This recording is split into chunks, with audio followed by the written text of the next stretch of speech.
Sindh high court में आज समाअत हुई और मिस्टर जस्टिस अदनान इकबाल चौधरी और जस्टिस अब्दुल मुबीन लाखो की काबिल एहतराम मोअज़्ज़ज़ अदालत ने समाअत की, जिसमें पटिशन नंबर 1393/2024 थी और इसके अंदर सोराब कोट टाउन के ग्रेड 17 के साबिक सीनियर डिप्टी डायरेक्टर तनख्वाहों में कटौती और बंद करने के खिलाफ उन्होंने दरख्वास्त की दायर की थी, जिसकी आज समाअत हुई।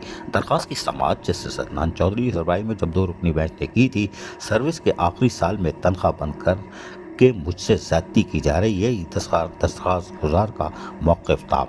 अदालत से इस्तदा की कि मेरे वाजिबुल अदा तनख्वाह और पेंशन का इंतज़ाम किया जाए, इनको ताकीद की जाए कि दिलवाई जाए।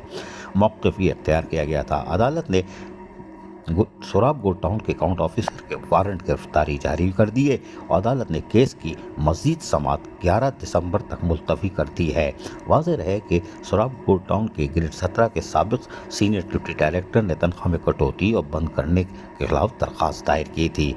ऐसी ही दरख्वास्त और भी दायर की गई है। अब देखते हैं सोराब कोट की इंतज़ामिया क्या करती है और अदालत ने जो सोराब कोट के काउंट ऑफिसर के वारंट गिरफ्तारी जारी किए हैं वो यकीनी तौर पर हिफाजती ज़मानत भी करवाएंगे, लेकिन अदालत में 11 दिसंबर तक जो समाअत मुलतवी हुई है उस दौरान सोराब कोट की इंतज़ामिया क्या जवाब दाखिल करती है ये भी देखना होगा। अज़ीज़ आरिफ, KBS बल्दियाती न्यूज़, कराची।